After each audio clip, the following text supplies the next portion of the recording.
The story of the sudden assembly of Transnistrian deputies on February 28, on the eve of Putin's address to the Federal Assembly on February 29, has already been dissected online.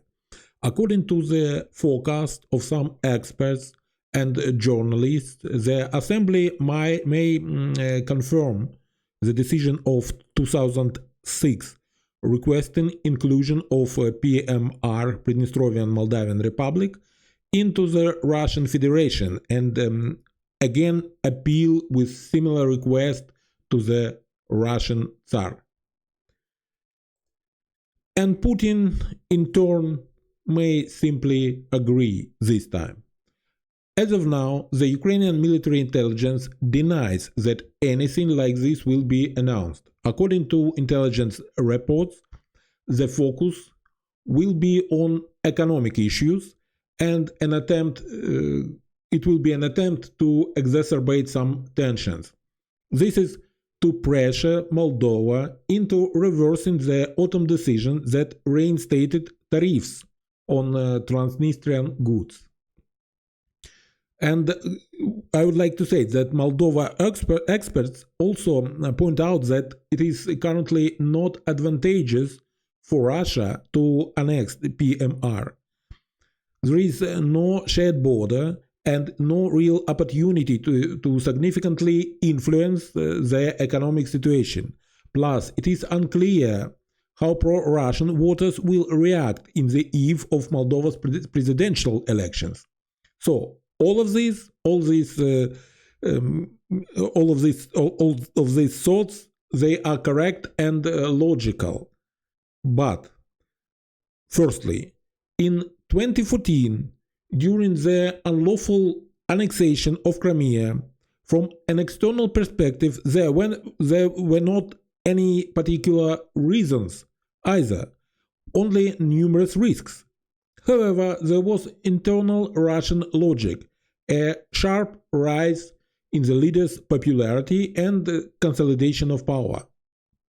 This factor could be on the table ahead of Putin's potential lifelong rule extension.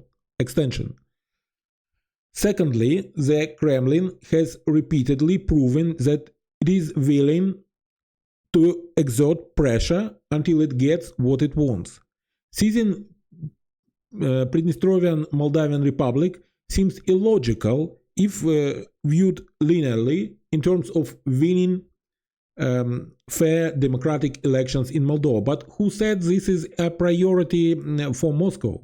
For Moscow, the priority could be chaos in Moldova on the border with NATO.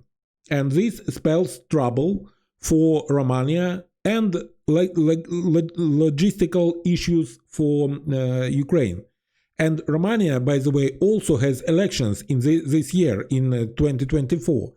And Lukoil's positions there remain strong. Maya Sandu, current president of Moldova, will have to deal with the chaos, and her pro-Russian opponents may exploit it, blaming her for everything and saying that they will sort it all out. So, what should we do about this?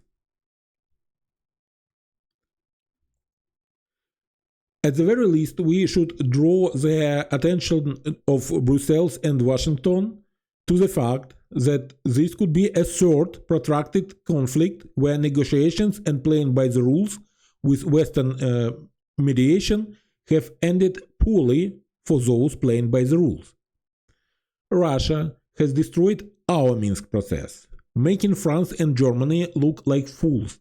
Let's not forget that these countries denied the possibility of Russian invasion. After 30 years of futile dragging with its own Minsk process, Azerbaijan forcibly resolved the Karabakh issue and restored its territorial integrity, because neither UN nor other political diplomatic efforts helped. If Russia overturns the situation with Transnistria Moldavian Republic, it will be another nail in the coffin of diplomacy as a means of actually solving anything.